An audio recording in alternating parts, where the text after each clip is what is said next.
As we enter the information, keep in mind that the default setting for the font size is 32 point. The PowerPoint 97 program is designed automatically to adjust the font size in order to fit the text into the presentation. For this reason, it's a good idea not to use too many lines of text in a single slide. As we can see, the information we entered in the Auto Content Wizard appears in Slide 1.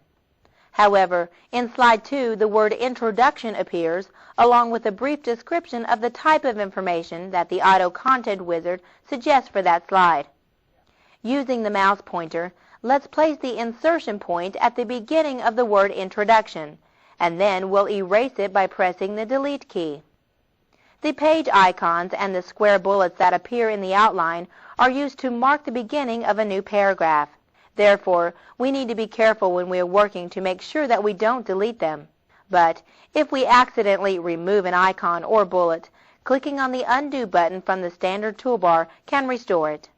When we click the Undo button, the last action that was taken is reversed, and each additional click will reverse another action. Now we'll type in our introduction. With the keyboard, we'll enter "Don't worry." Then we'll press the down arrow button to move to the next line, where we will again clear the text by using this backspace key.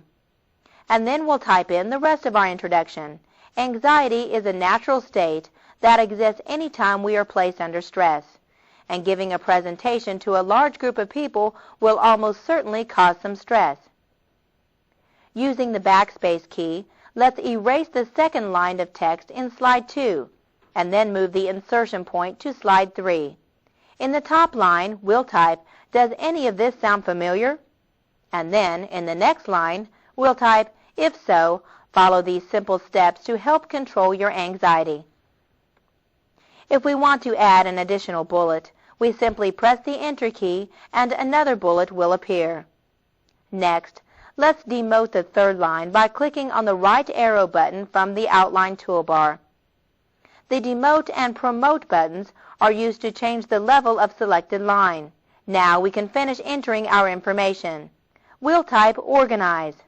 Then we'll press the Enter key and type Visualize. We'll press Enter again and type Practice. On the next line, we'll type Breathe. And finally, we'll type Move.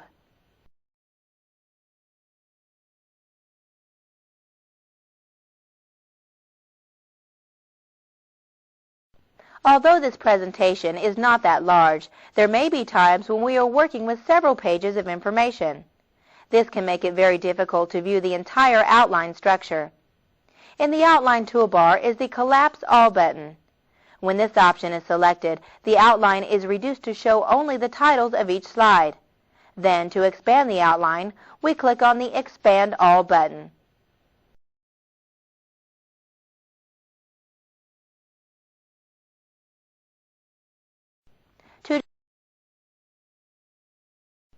To display the title slide in the slide view, we'll first highlight it in the Outline view.